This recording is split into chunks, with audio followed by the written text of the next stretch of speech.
I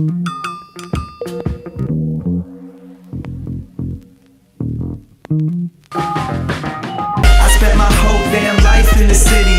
I could go for broke, but the capital is in me. I spent my whole damn life in the city. Anywhere I go, DC's coming with me. I spent my whole damn life in the city. I could go for broke, but the capital is in me. I spent my whole damn life in the city.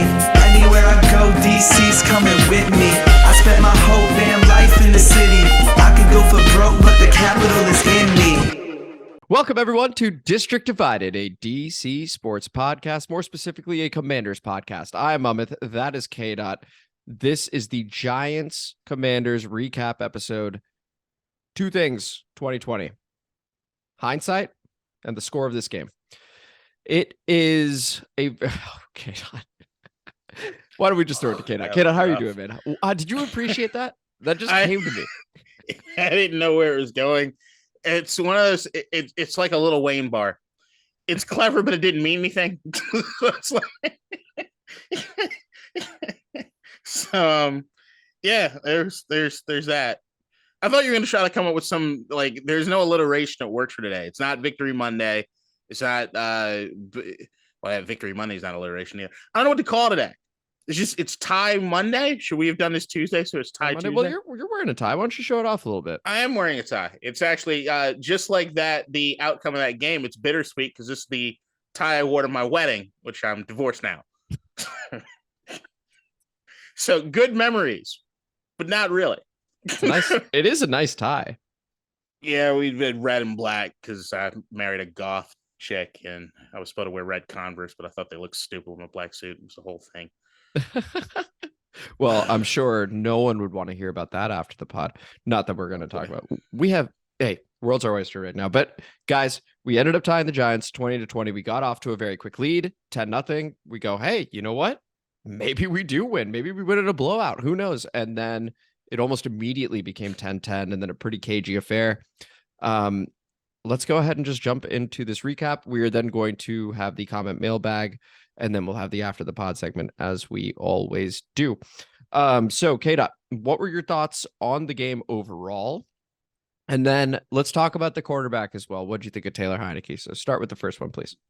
Yeah, I'm going to push the Taylor Heinicke thing as far as possible because I'm sure that'll be a fucking debate. If you look at Twitter or anything today, that's what it's like a fucking civil war.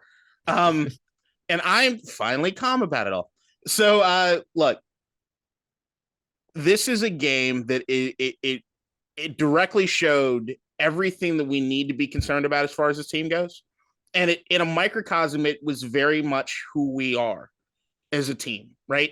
There were a lot of good things. There were a lot of things that you can look at and be like, holy shit, we need to work on that. There's a lot of, but I think the main, if I'm looking at like the key words to this game would be missed opportunities, right? So like you say, we get off to a 10-0 lead. Game starts off with the Daniel Jones fumble, basically after a couple plays. We're running down the field, and then everything comes to a fucking halt in the red zone, and you're wondering like, all right, what happens? And we end up scoring 3 instead of 7 when it should have been clearly 7. Like if you look at the way that series kind of ends, there's the Brian Robinson takes the ball out to the left. He's running out. He gets hit a little off balance, but clearly with enough time to stay in bounds. And if he stays in bounds, he's running in for a touchdown, mad easy, but he goes out of bounds for some reason. Then you have Scott Turner, who I think just didn't think he'd be in that position early enough in the game, completely forgot what it is to call plays down the fucking red zone early, right? You have the two weird toss plays on the left-hand side. And one of them was good, though. The first one was good. First one was great. You're running back the same thing. Yeah. And then if you look to the passing play, they had Curtis Samuel goes into motion. He goes out for the screen. Mm-hmm. And then you have Gibson kind of running the short flat. It didn't, when they get the ball to Curtis Samuel, he tries to break a tackle, doesn't happen. He's like a gain of like not one. They do the same thing the following play. The only reason that you're not really paying attention is that Taylor, because of the pressure, Taylor rolls around left and then throws the ball just out of bounds. And it was like, hold on, what? Like you ran back to back same plays. Like I don't understand what you're doing. And there's a lot of that throughout this game, right? You have Taylor Heinicke missing people. There's a ball that he sells over Logan Thomas's head that's a walk-in touchdown at one point. You have Brian, like I said, Brian Robinson. He's still getting better with each week. 21 carries, like 90-something yards this week. So good thing there. But once again, why'd you run out of bounds there? You got Taylor Heinicke missing on some throws. You have but then again, you have the offense I thought this was Taylor Heinicke's probably best overall game. If you look at the spread, I was saying last week, how what happened to Jahan Dotson? There's been a drop off there because he's only been throwing the ball to Terry McLaurin. Great spread across. Yep. Kerry got his targets. Curtis got his targets. Jahan got his targets, including that great touchdown where he fucking hit circle on the PlayStation 2. Oh my gosh, it was a thing of absolute beauty. Fucking amazing. So like there were so many things where it's like, holy shit, all right, that looks good. Then you got like the defense early, like, getting after fucking Daniel Jones doing, and then Ghost of Atlanta. Daniel Jones looks like fucking Mike Vick at certain points, just being able to talked about stop on a dime and get going, right? And then Saquon Barkley looked great at certain points in the game. But look at the overall stat line. It's only really they got away from it because of the way that the kind of game progressed. There were sometimes I'm looking at fucking Brian Dable and wondering what the fuck is he calling? The same way I was looking at Scott Turner. What the fuck are you calling? You have two teams that are, to a certain degree, outperforming. Not really outperforming. I wouldn't say we're outperforming like our talent level, but you have two teams that may be better than people expected them to be. You have two teams that are very similar in the sense of run the ball, time possession, try to play good defense. You have two teams that a lot of their victories come on one scores. So you knew it was going to come down to the wire. And it just came down to the ultimate wire in the sense of the fucking tie, where we're just not that dissimilar. And with the margin of error being so small for that type of football, if you don't make enough fucking plays, you're not going to win. And that's what it boils down to. And I think, this will be a follow-up and you can agree or disagree. I honestly thought at the end of the day, both teams had missed opportunities. I think there were blown calls on both sides. I think ultimately, as maybe bizarre as it sounds, a tie felt fair. I mean, there were definitely moments, especially in OT, where Curtis Samuel has that very nice run and we are right there. Yep. And Scott Turner, I think at that moment, saw field goal range was 3 yards away and got extremely conservative. Yep. Too conservative, in my opinion. So that is also a blown opportunity from a coaching standpoint. So I think both teams had their nice moments and then had rough moments. But I did also say, hey, let's talk about Heinicke. You mentioned he missed some throws. You also mentioned probably best overall game so far. Talk to me more about his performance. This was the ultimate Heinicke game. This is, you look at some of the throws he was making, like that 4th and 4, where he throws 20 yards down to Curtis Samuel. Oh my God, man. If Mahomes makes that throw, you're like, oh my God. Like that was incredible. Incredible shit, right? But then there's other throws like him sailing the ball over guys several times in the game, just being off target. There's one throw I remember that Terry makes a play on the ball, or Terry catches the ball, but there's one point where Curtis Samuel might even thought it was going to him and he kind of had to go back. It was just like certain things you just kind of like, what the fuck are you looking at? I've made this comparison before, is like the only person you can really compare Taylor Heinicke to that exists is Shane Falco from the movie The Replacements, really. But if you're looking for a real life version of it, it's the reason he wears number 4. It's Brett Favre. The only thing is he does not have Brett Favre's arsenal of tools. Just doesn't. So you have this guy who's a gunslinger.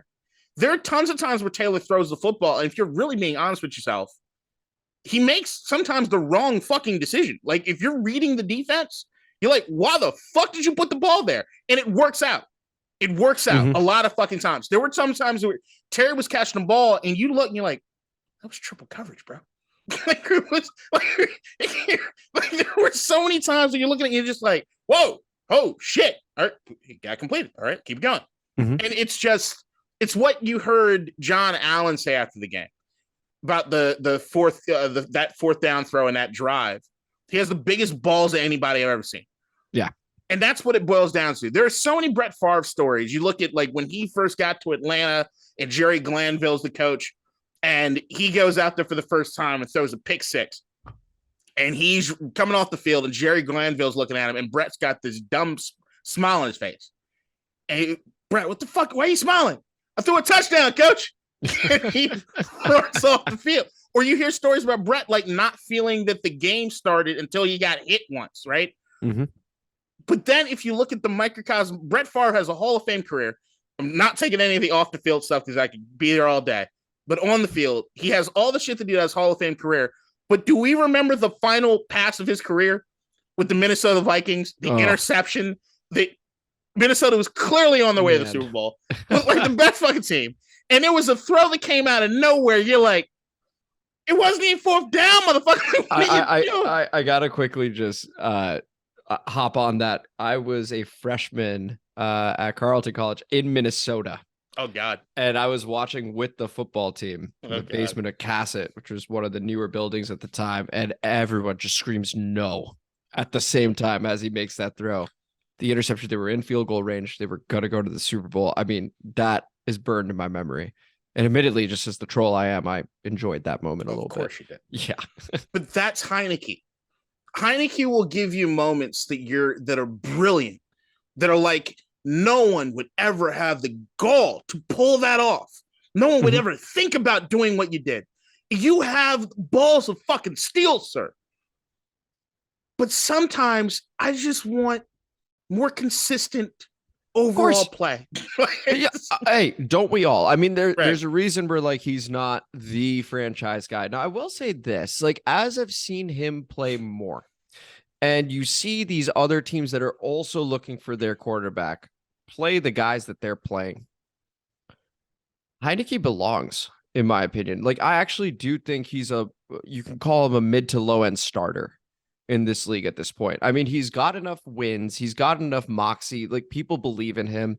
You talk about throwing to Terry in triple coverage. Terry knows to be on every single play because there is a very good chance that no matter what coverage is there, the ball's coming to him. So like I almost feel like these receivers are wired to go, I need to be ready at any fucking time because this guy is kind of crazy and I kind of like it. Right? Like as a wide receiver, that I have a shot on any play to get this ball, no matter what the coverage looks like. Because if you think about the mindset of a wide receiver, I am the best. All of them think that, like, abundantly. You see, that's why they're the divas, if you will. Yeah. Right. Historically. So it works right now. I think it works, but there's a ceiling. Of course. Right. We're in complete agreement there. Yeah. I think Heinicke played well enough that there's not going to be any sort of quarterback change. I think we are going to see him. And the game, as of today, got flexed with the New York Giants. It is now the Sunday night game. And I tell you what, primetime Heinicke is a pretty good QB so far. I mean, if you think about it, like, you know, he won the game against the Giants last season. He beat the Eagles on Monday night this year. Of course, got absolutely trounced by Dallas last year. But, you know, at least it's not Kirk Cousins QBing us during prime time. So I don't love it with the Saturday turnaround with San Fran. I agree. I agree. Which that's interesting because now Brock Purdy's the guy over there with Garoppolo. It gets the window's open, guys. The whole thing is the window's open. The window is wide open. And I'd agree with you that, like, look, me and you both predicted a Giants win, right? We did. Yes. Right. So right now I'm sitting here looking and being like, hey, we finished a bit above where I thought we'd be. So I'm still thinking we're sitting pretty. And I'd agree with you. Taylor Heinicke did enough in that game where I was thinking that this would be the game where he didn't complete enough. And then we'd have the Carson Wentz should start after the bye thing. And I think he did enough to kind of stave that off. It doesn't change the fact that I still want to see Carson out there. Doesn't change that. But the idea that Taylor did not do enough, in my opinion, this last game compared to other games he's played, which would make you say, hey, we need to pull the trigger here at this particular point in time. I think that I didn't think that happened. But as I'm going to keep saying, he's got to keep getting better. Because what happened in this game is the best that I've seen him play. And it's not enough. Because when we talk about the margin of error football stuff, right? It's you look at the different facets of the team. You look at the defense, which also we haven't even really scratched the surface on the defense. I want to get into that in a second. Sure. But so you have the defense in their play, you have the rushing attack, and then you have what it is that Taylor Heinicke is doing at quarterback, right? Mm-hmm. Those to me are the three key facets of what Washington is doing. All three basically got to be on point all fucking game. Because not one of them is good enough to really overlook the other two, right? To a certain degree. So if Taylor's not playing the best that he can play, then that rushing attack better be fucking on point, and the defense has got to be on point completely. And if you're missing these opportunities, you're not going to have enough to do it. So, like, I think we're kind of lucky to get away with the tie in this game, because I really don't think that if I'm looking at all facets of it, we didn't take advantage of enough of the opportunities. And you're right. New York, same way. They should be kicking themselves too, because they had ample opportunities to put this game away. Oh, completely. And that's one of those things that those guys became themselves. But the defense, we were talking about what happened in that Atlanta game as far as Marcus Mariota and as far as what that rushing attack did. And it looked as though things did not necessarily get better between last week and this week when it came to that. As far as what I was seeing on the defense, they had their moments, but Benjamin St. Juste is needed as a motherfucker on that back end. Mm-hmm. Christian Holmes got his ass lit the fuck up in that second half. At the point was I was just looking for where he was, and I'm like, Daniel Jones, just throw at him. Please just throw. Like you should just be throwing at this guy. Because there was nothing he could do to stop anything from happening at certain points in that game. But also you're looking at as far as the defensive line over pursuing again, and then everybody's how many yards down the field, and with the linebackers so worried about what they're doing as far as in coverage with the zone defense, rushing lanes galore for Daniel Jones to take off if he moves up in the pocket. That's something that has to be remedied. It has to be remedied. Like the teams that we're going to face, all those guys could look. Dak Prescott's not known as a running quarterback, but he'll make your ass pay if you're going to fucking leave those lanes open that way. Oh, anyone will. Yeah. Any of them will. Like Tom Brady could have ran for a couple first downs on us, man. Well, I don't know if we need to go that far, but it would have happened. There's nobody around him, right? Nobody, and so that is alarming, right? Because heading into this game, and the broadcast even mentioned it. I think Jonathan Vilma was on the call. He had mentioned, hey, Ron Rivera and Jonathan Allen had both talked about the emphasis being stopping Daniel Jones from using his legs. 12 carries, 71 yards, led the team in rushing. I mean, so I don't know, like, if we actually did have that emphasis, right? Because if we did, it's worse, because he still did really well, right? We had mentioned the 9 carries for 95 yards and a touchdown. I think you were correct to say, hey, that was a bit of an anomaly when it comes to Daniel Jones against this team. Right. And now, if he has another game like that in 2 weeks, it suddenly is becoming the norm. So we need to do a much better job stopping him. Now, that being said, I think the defense did a decent job overall. I projected 20 points for the Giants. They got their 20 points. It's not a high total in the modern NFL. You know, it isn't. So I think that the defense did enough. That being said, Daniel Jones had a pretty efficient day overall. He did have the lost fumble. But the defense, I think, once again, kept us in it. And then Heinicke on that last drive was nothing short of spectacular. Honestly, the drive before, I thought he lost us the game, where we were at our 6-yard line and he overthrew every single ball. That's where you see the tale of two Heineckes, if you will, right? Yeah. And then the final drive, that 4th and 4 to Curtis Samuel, it was just like, where did that come from? He's rolling, he's throwing against his body, he's got pressure on him, and that's the throw he makes. I mean, it's genuinely unbelievable. Mm-hmm. And then Han does the rest. You know, he catches that ball, hits him in the spin cycle. And at that point, I'm thinking, maybe, just maybe, we're going for 2. I was very curious because Ron had done that the last time we were at the Meadowlands. And so, well, not the last time, but a couple times ago. And that was an interesting call, in my opinion, just going more conservative at that point, given how hot Heinicke was in that moment. Yeah. But it was a fun game overall. Now, KDot, I wanted to talk about Brian Robinson because you and I have both been high on the guy. 20, I believe it was 21 carries, 96 yards. I'm going to double check right. real quick. Yep, that's right.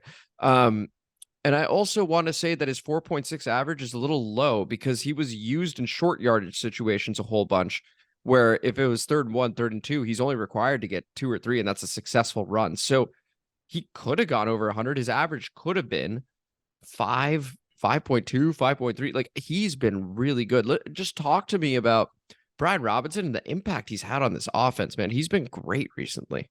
He's the reason we were having success, in my opinion, on it. He's the reason for the success of the team, in my opinion.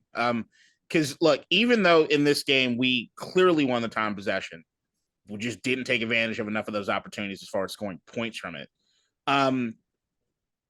Brian Robinson has been able to kind of give us an identity on offense, right? For a team that's been struggling to find their identity. I think early on in the season, when Carson was in at quarterback, what we were seeing as far as the wide receivers is that, holy shit, we might be a run it up to score type of offense. We might be one of those like aerial attack sort of offenses, right? And not enough good offensive line play, not enough good decisions by Carson. It doesn't really take root. Brian Robinson's out anyway. Just doesn't really happen for us. Right. Antonio looks pretty decent though, but it's it's not quite what we need it to be. Brian starts getting in, you could start seeing, okay, they're leaning on him a bit. And every week it seems that they're trying to find more and more reason to give him the ball more, to the point where I actually think they just need to make sure they're not going too far in one direction, because I think the split between him and Gibby is a good idea. But he's getting stronger. He's getting better. Every day that goes by from when he got shot, he talks about the fact that his legs are getting stronger, that he's getting in better. But what he's doing as far as on the offense is giving us the smash mouth, punch you in the face sort of football mentality, which is good. It's every once in a while you do need to line your guys up. Everyone needs to know where the ball's going. You need to be able to do it fucking anyway.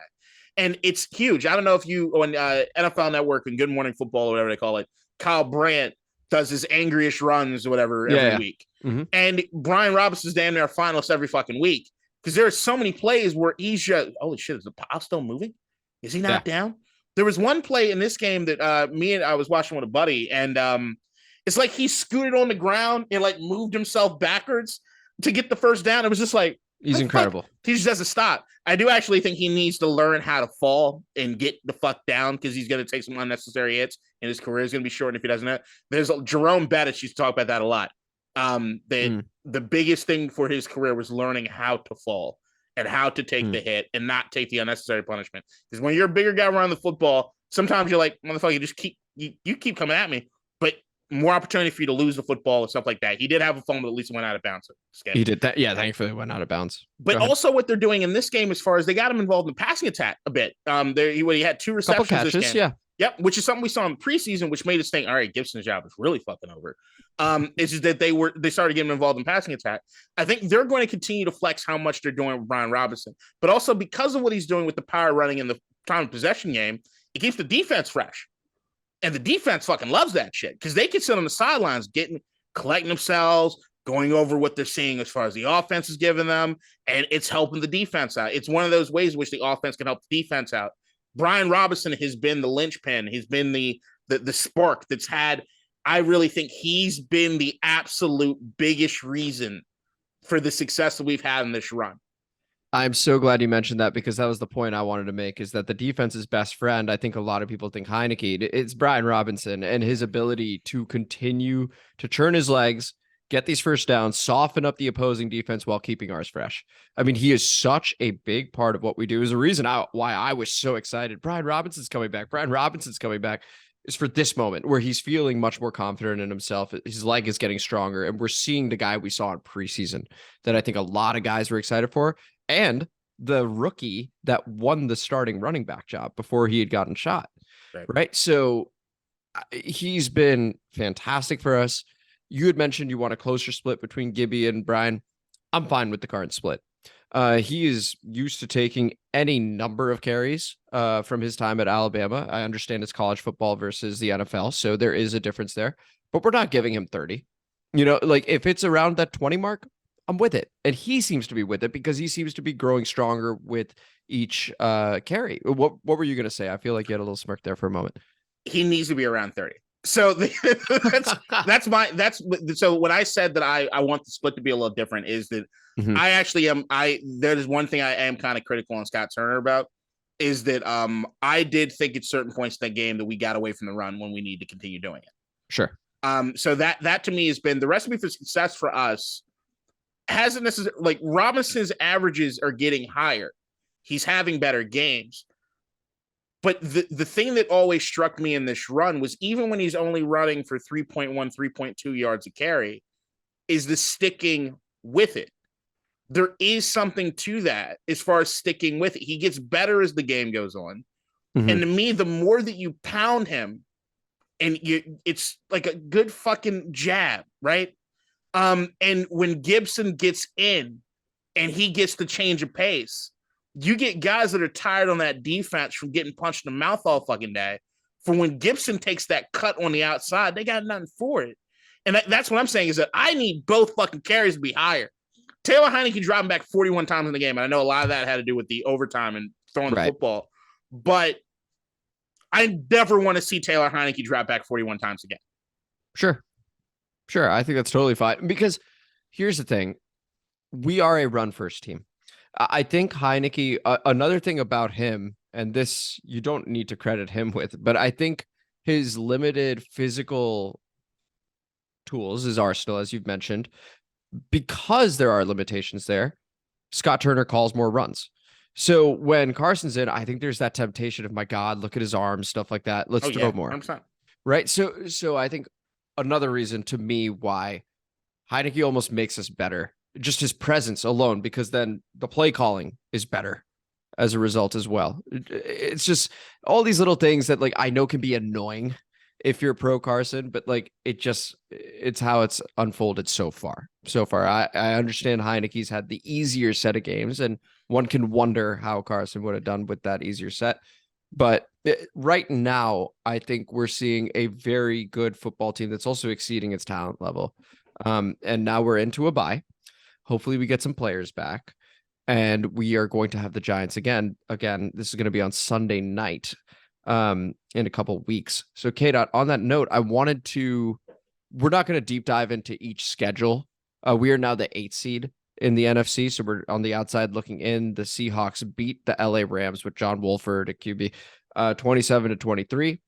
They're going to get the opportunity to play the Rams again. The Giants have an interesting schedule. They play the Eagles next, then they play us.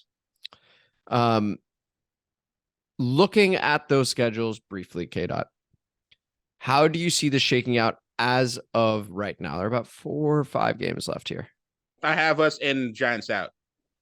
That's what I'm seeing as of right now as well. It's going to be close. It's just depending on what happens over the course of this bye week. I don't see them beating Philly next week, and we've said, I think regardless, we are ahead of schedule. Yes. For me, and where it is that I thought the team would be. I thought this last game was going to be a loss. I thought it was going to be a very close, heartbreaking loss. It was a tie. So we're slightly ahead of where it is I thought we would be. Right. So with that being said, I said guaranteed, without a doubt, we're winning the second game. And if that's the case and they lose against Philly, boom, there you have it. Because if they lose against Philly, then we have tied schedules. We have the better division record at that point. Wouldn't even matter. We'd have the head-to-head, and that matters with the tie. And then it's done, right? So like if we get that win, then it's over as far as that goes. Then you're looking at, all right, what's shaping up for the rest of us compared to them? Minnesota's still trying to win games. They got to play the Vikings still. We have a Deshaun Watson who was out for 2 years, but it looks like he hasn't played in 20 years. And I don't think I'm one of those people that don't think he's going to get better this season. I think he's going to get a lot better. Maybe next season. I just don't see it. Like they played the Houston Texans, and the Browns off defense scored 3 touchdowns. So when you're looking at the point total for that game, Deshaun was bad. He was horrible. Yeah, he was really bad. You have a San Francisco team that just lost their sexy Taylor Heinicke and Jimmy G, right? We did make that comp, yes. And now they have Mr. Irrelevant, who looked good, but that's Kyle Shanahan. Good. He looked pretty good. He did look good.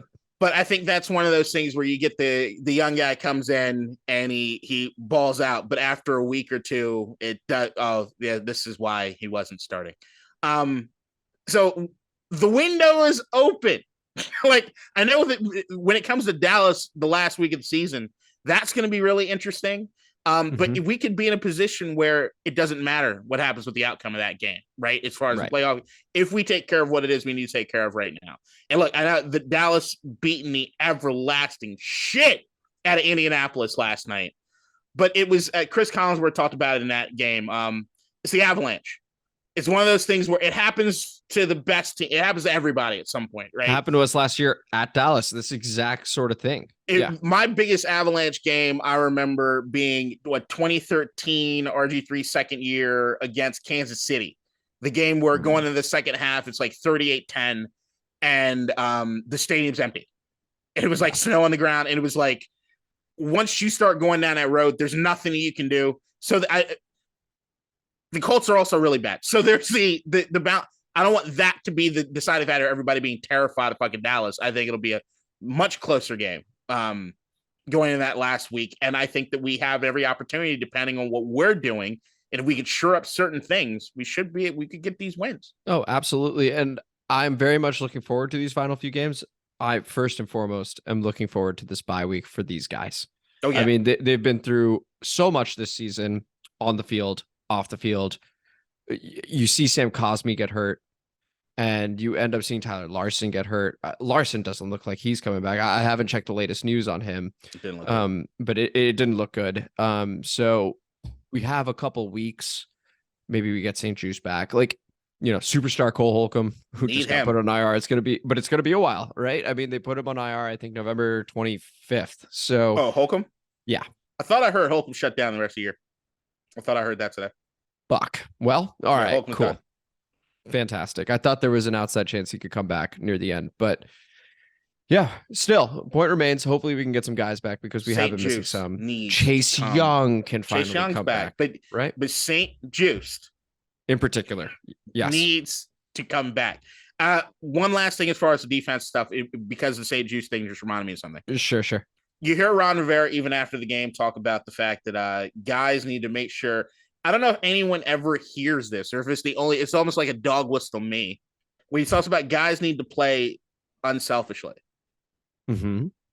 That to me is he's calling out to the defensive line.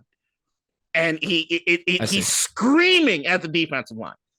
To me, anyway, that is what I feel is happening. Mm-hmm. It's when I'm seeing everyone over pursuing when it comes to the pass and not staying disciplined. The defense, when it was working properly, had this almost kismet sort of thing happening between all levels of the defense. It was when William Jackson was gone and St. Juice comes in, you see the defensive backs kind of look around and be like, wow, I can trust the guy next to me to handle his zone. So I don't really got to worry about it. I can stay right where I need to be. And that alone does wonders to a defense. When Bill Belichick talks about the Patriot way, there's a 3-word mantra that they have in New England. Do your job. Do your job. Just do your job. If you do your job, the rest of the defense takes care of it because if everyone's doing their job, it all works together.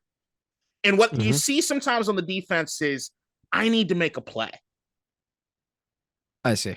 Yeah, I see what you're saying there. And it'll be great to get Benjamin St. Juice back. On the subject of you thinking it's the dog whistle, you're the only one hearing this and that it's a call out to the defensive line. I would say that's probably what's happening. I'm also going to give kudos to Deron Payne, who has been playing out of his fucking mind. Lights out. I mean, 2 sacks. Yeah, I mean, the guy is just earning this bag that he's going to get this offseason.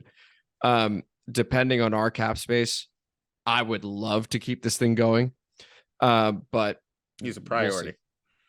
He's a priority. He has to be a priority. The priority. He's the priority to me this offseason. To me as well, because also everyone's vibing, like with John Allen, with Payne, with Sweat, like Smith Williams has played well as well. I mean, Casey Hill has also played well, and then you're getting Chase back, and we're finally going to get to see them all together. Like, I mean, this line, it really has the potential to be something, because you think about those Giants teams that weren't very good, right? Like, at least on offense, with Eli Manning just throwing to Plaxico, more or less, and occasionally Manningham. But like, they had that rushing attack, they had that defensive line, and this is sort of what we can do. It's our absolute ceiling. I don't even think our ceiling's that high, obviously, but like, that's sort of the mold that we're made in. And that's a team that can make a run, because if you're playing well, running the ball, anything's possible when you can control time of possession and you take care of the ball, especially with a defensive line that can then get after the QB because they're fresh. So lots to be excited about. Let's move on to the comment mailbag. Did you have any final thoughts, KDot, on this game or the schedule? Just look, we can write our own destiny, but everyone on this team needs to play better and more consistently. Yeah. And we got a bye week. The coaching staff needs to be better to figure it out. Certainly. I think we've gotten after Scott Turner quite a bit. And if you look at Twitter, they're not happy with him. So we'll see what happens there. But on to the comment mailbag. We got one comment. We got it from Al LaRoche. Shout out, Al. Appreciate the comment. This is typically the type of offense that gives Washington problems, referring to the Giants. They're a ball control team that does not take risks. And when you look at, thank you for the comment, Al, when you look at Daniel Jones' stat line, he didn't really take that many risks. I mean, he was 25 of 31. He started the game, I think, like 10 of 11 or something like that. 6 of 6, 9 of 9, then 10 of 11. And he was running efficiently. He did lose the ball, on that fumble. But outside of that, the guy was pretty spot on about it. Like, this is the type of team that could give us fits a little bit. And they did run effectively. That's the second straight week a team has run effectively against us. So maybe a bit of a blueprint, maybe some cause for concern. We'll see. KDot, any thoughts there on that comment? Yeah, it's holding up a mirror, right? That's the thing, is the guys that can run, time possession, not really take much risk, keep the clock going, converting third downs. This is a recipe for anybody to have success in the NFL. And the glaring thing in this game, though, that I think everybody needs to pay attention to is what the time possession was. Yeah, I think we had about 41 minutes in that game, which was fantastic. Didn't help the final score. So that's the thing that we have to be very mindful of. You can do what we're doing. You have to finish. Yes, absolutely. And that will come down to Heinicke having fewer overthrows. That will come down to Brian Robinson staying in bounds, to your point. So Scott Turner not calling right at this extremely conservative, and by conservative I mean like dumb run plays, if you will. Like, it's like, I don't mind running. In fact, I think you and I are on the same page. We want to run, but some of these designs are kind of strange. And to call them when he does, I don't know, like the toss play the first time, thought it was smart. We very rarely run a toss to Brian Robinson, no less. To run it immediately again, it seems like a lack of creativity at that point, where it's just like, oh, it worked once, let's just do it one more time. It just, I don't know. Anyway. Yeah, maybe that's after the pod stuff. But this is District Divided, a DC sports podcast, more specifically a Commanders podcast. Thank you guys so much for listening. I am Amit. That is KDot. We do have a bye week this week, but we are still planning on putting out an episode Friday, 2 p.m. where we go around the league and we just talk about some of the other teams. I think it'll be refreshing for both of us too. We've been following the Commanders and, giving our opinions on the Commanders for the whole year. It'll be fun to talk about maybe the Miami Dolphins or the Minnesota Vikings or the Philadelphia Eagles. It could be a lot of fun. And we can talk about the playoff picture as a whole as well. So until then, we will see you later after the pod begins right now. I've been up since 3 a.m. This jet lag is going to take some time. So how did it work out with your whole go to the gym bullshit? I actually went to bed at 10 p.m. that day. And so that was really, really good. And I woke up at around 5. The next day, I don't think I got enough sleep because, again, that was a very long time to not sleep. And then to sleep, I guess it was 7 hours. Fell asleep around 8, woke up at 4. And then yesterday played some soccer. Was exhausted. So went to sleep around 8 again. This time woke up at 3.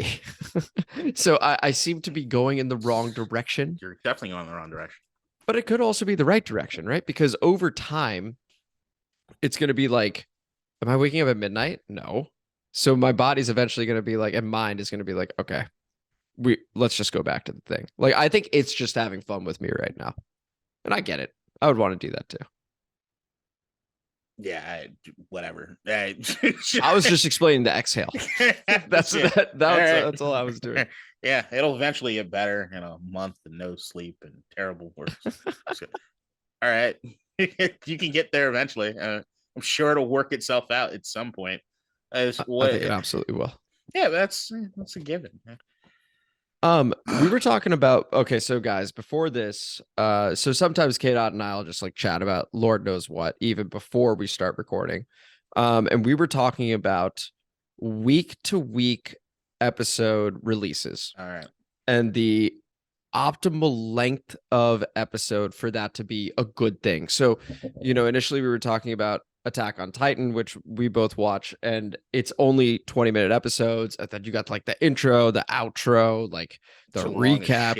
It's just such little actual content, if you will, for the episode, and you're waiting week to week for that, versus a show like The Wire. And that's what KDot was mentioning, as well as Breaking Bad and stuff like that. So KDot, what do you think is the ideal length for a week to week episode release? Depends on the content. So like that to me, it depends on the genre, depends on even the episode. So did you zoom in just for this? I zoomed in because I was trying to show off the tie more in the last episode, but I was way too far out. This is the level I'd like to usually keep things at. But you couldn't really make out the tie if I did this because the beard. Well, I just like the contrast because I've moved back significantly. Yeah, no, this is where I want to be. It's just that, it depends on the show, right? So like, there are certain things that I don't necessarily want to do for an hour. It's the way like the reason comedies aren't usually an hour long. No one really wants to laugh that long. Like even if you go to a comedy club or go see an act, past a certain point, you kind of get tired of fucking laughing. Yeah, sure. Like everybody's been like some of the greats. Like I remember Eddie Griffin when he was in this prime. I went to go see him, and he's drinking, and he gets to a certain point where it's just like there's a lull. Everybody needs to kind of like regroup, and then it gets funny again. Yeah. You don't want a comedy to be that long, right? Or if there's going to be something that kind of beats you over the head with comedy, you don't necessarily want it to be that long. Certain action-packed stuff. I'm more of a fan of like what Disney Plus has been doing and some of the HBO shows have been doing, where the episodes kind of vary in length. But even with that, the schedule in which they come out, I think people need to actually be more creative about it. That's why I appreciated Andor. The first 3 episodes getting released off the rip. There are a lot of people that couldn't get past the first 3, so it might have hurt them also. Because the first 3 episodes compared to the rest of the season is fairly boring. It's dialogue heavy. It's fairly boring. People get around the second episode, halfway through the second episode, and they're like, is this what this fucking show is? I think that's probably because they needed to do all that setup. And imagine releasing that week to week. If it's that slow, would have been rough. You will definitely lose people. Exactly. So I think they did it the right way, where they go, we're releasing 3. Great. People are going to commit to the 3. You get that setup out of the way, and then boom. And you know who your audience is. Take off and running, right? Exactly. So like, they're putting that fucking show on ABC and Freeform and Hulu and everything because nobody's watching the show. So like, did they hit it right? I think creatively it was extremely cool the way they knocked it out. But I'm tuning in. I just think it depends on the show. Like Attack on Titan, those episodes are too. If I was waiting week to week for Attack on Titan, I don't think I would have. I just don't think I would have. Yeah. I would have absolutely just said, I need at least two or 3 in a row. That's what I was doing, was waiting multiple weeks just to be like, I watch 2 at a time, because then it became perfect for me. I was like, okay, nice. I'll wait a couple days before I watch the next 2. I'll wait another couple of days before. So you get that time to sort of sit with it. I don't know. 100% right. Best TV show of all time you were saying is The Wire. Easily. Is there anything that comes close? Technically The Sopranos, but there's a gap. Okay. So it's the Wire. I just watched seasons 4 and 5 on a fucking whim. I've heard such amazing things. Lund, if you're listening, one of my good friends from one of my best friends from Carleton College has been begging me to watch The Wire forever. And I've just been putting it off. I go as far as to say it should be required watching. So like I'm one of those people that I believe that there should be a high school course called The Wire. Mm-hmm. I think, or when you're senior year in high school, okay. there needs to be a course called The Wire. The reason being is that so few times do you see something transcend art. And that to me is The Wire transcends art. There's a lesson. There's something to be learned in watching The Wire. I live in Baltimore City, Maryland. I live here in Baltimore. And to hear people from all different sides of the political spectrum, right and left, and how wrong they get the ills of the inner city, how wrong they get what's up with political corruption, or what's wrong with the police department, or what's wrong with crime, what's wrong with the drug war, all these things. And they don't even speak from any point of knowledge, because most of these motherfuckers have never picked up a book. 100%. The Wire does this for you in a way in which it's not for dummies. They're spelling it out in a much easier to understand tone. And I know David Simon, who retired from the creator of The Wire, or one of the creators of The Wire, who retired from Twitter because of the Elon Musk bullshit. He was my favorite follow on Twitter because of how angry he would get at people talking about things. Oh man, the war on drugs is bad. Motherfucker, I've been saying this shit for 20-something years and I put out a TV show about it. Like, what the fuck? Like, what do you want? What more do you need? Like, what do you need? Yeah. and when he hears politicians talk about, oh, The Wire is the greatest show, and he's like, fuck you. You did X, Y, and Z, not any of this or any of that. If you had ever watched the fucking show, you'd understand. So, like, you're watching that from a standpoint of just from an academic standpoint. But then outside of actually say, sorry to cut you off, would people actually say The Wire was their favorite show, having not seen it, just to gain sort of do you gain political points by saying The Wire is your favorite show? Like, how does that work? To a certain degree, there is this, I'm not going to say it's, The Wire goes beyond it being elite. There is I'm kind of a movie snob to a certain degree, right? So like I'm an academic. I love you, bud. You absolutely are a movie snob. I'm not. Just no, I know. That's all I'm saying. On. I know guys. I know guys that I can't hold a candle to. So that's the reason I'm not even. I don't want to give myself that. Because there are guys that I aspire to be. Okay, understood. So like, I don't think I'm on their within level. My circle. Yeah, within most people's circles, I'm your movie snob. But like Sights and Sounds magazine, a UK publication, just released like the top movies, and I've been going over that list, and I'm pouring over the list, and I'm listen to yourself. Listen to yourself. Incredible. But like, I like my art films. I like foreign film. So I'm reaching that time of the year where I got to start making I make Oscar predictions every year. Mm-hmm. Before they release the nominations, and I'm trying to jockey for what's what, and I got a really bad feeling that Elvis is going to get nominated for a lot of stuff. I'm really getting angry about it. So whatever. Right. Sorry, my sidebar. There is a little bit of snobbery when it comes to The Wire, in the sense of the majority of people that tell you to watch The Wire are either black, and the stuff is black and from the inner city, and the stuff that they're seeing in the show hits close to home, or liberal white elitists. Your coastal elite. The ones that want to tell you, they're the ones that almost make it kind of hard to get into The Wire, because they're the annoying friends that like avocado toast, right? So like, they're the assholes that you need to watch The Wire. It's clearly the best show on television. And it's like, fuck you. I don't want to listen to anything you tell me to do. So there is this, like, if you say like there's an air of sophistication. I feel like I feel like the white elitist liberals saying you have to watch The Wire are the ones that are actually trying to score points.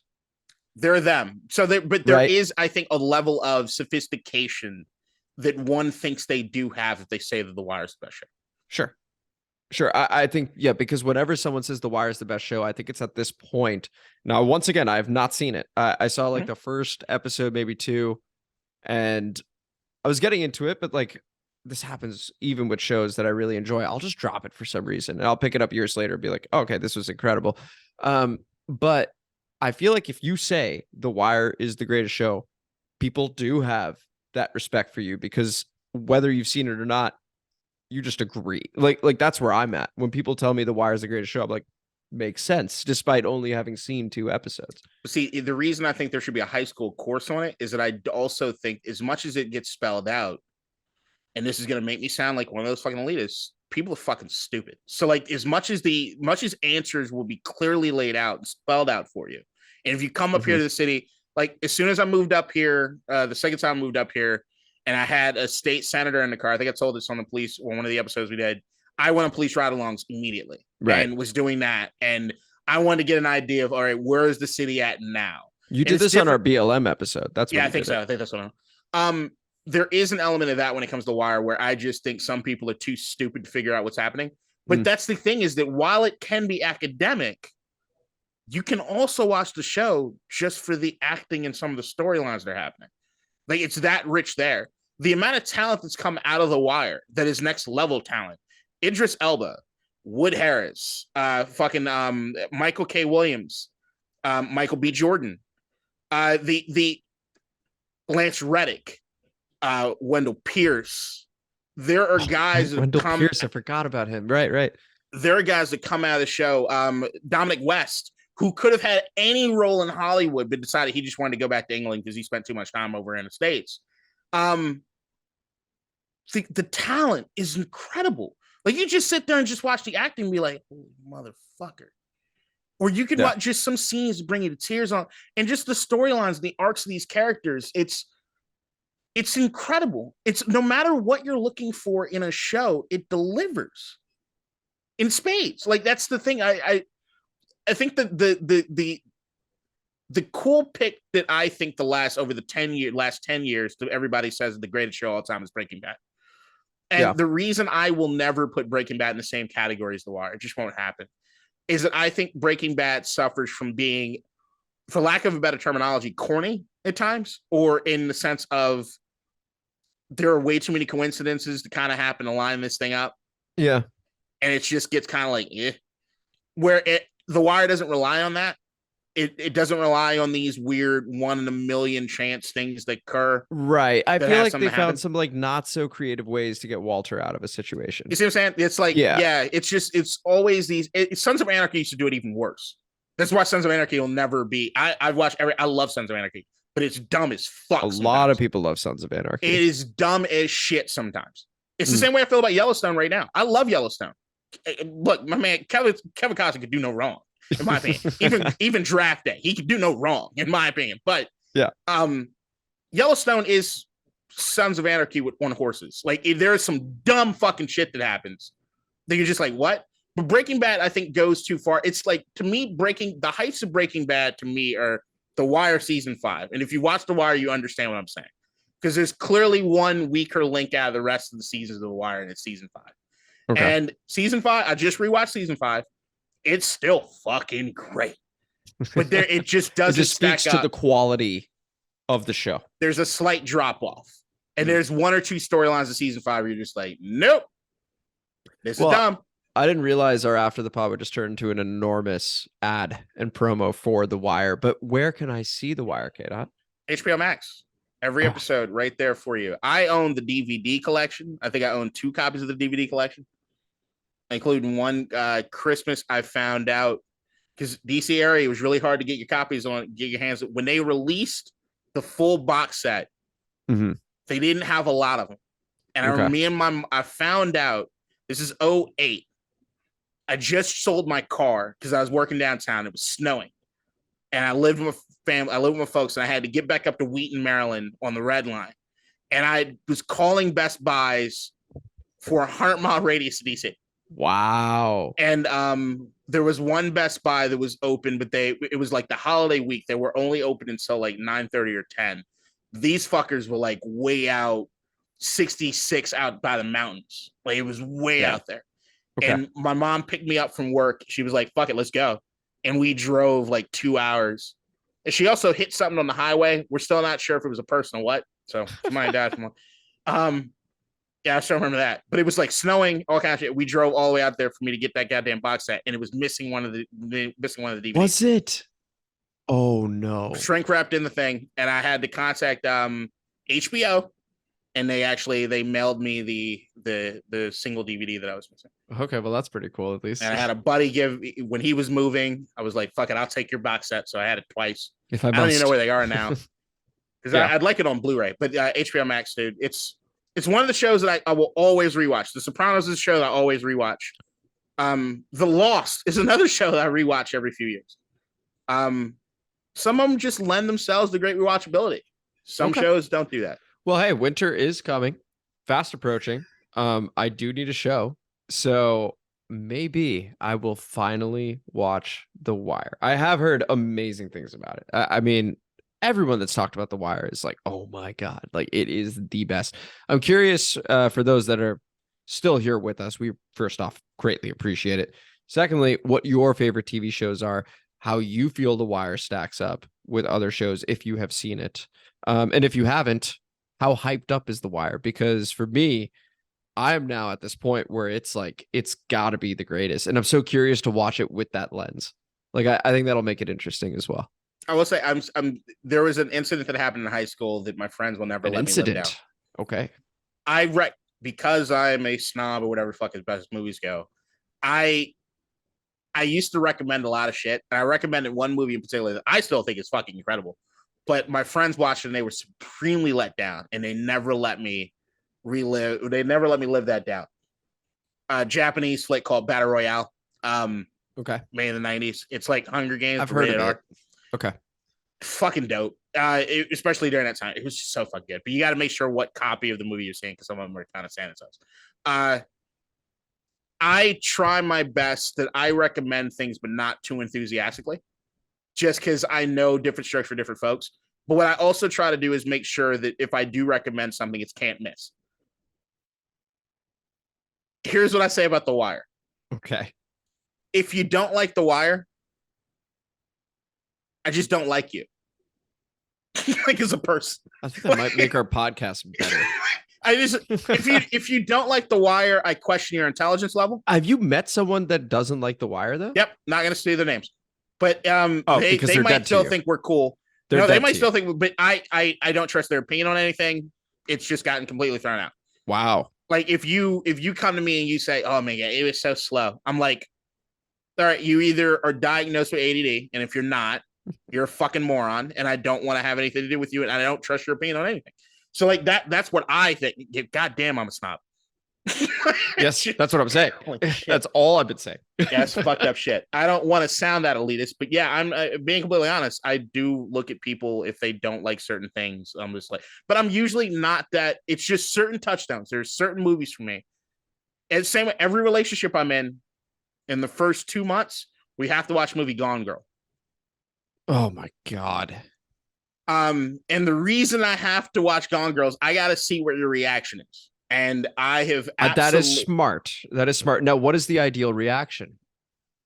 That bitch is crazy.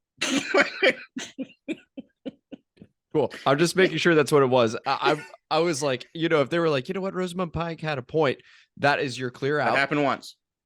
Okay, and you married her, right? No, I'm just kidding. We were dating for a little bit. That didn't last. It was one of those things that I couldn't overlook, and there were some other things. Oh my gosh, that I remember not after seeing Gone Girl in theaters. Who'd I see it with? I saw it with my dad. I saw it with my godfather. For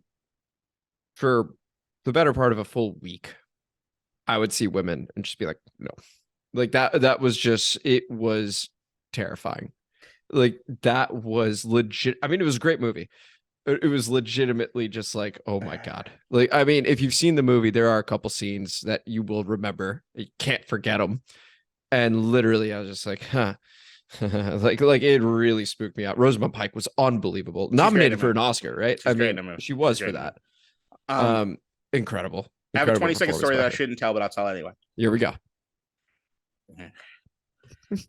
I watched the movie. I shouldn't tell the story. I watched the movie with my ex-wife and her mom and her mom's boyfriend.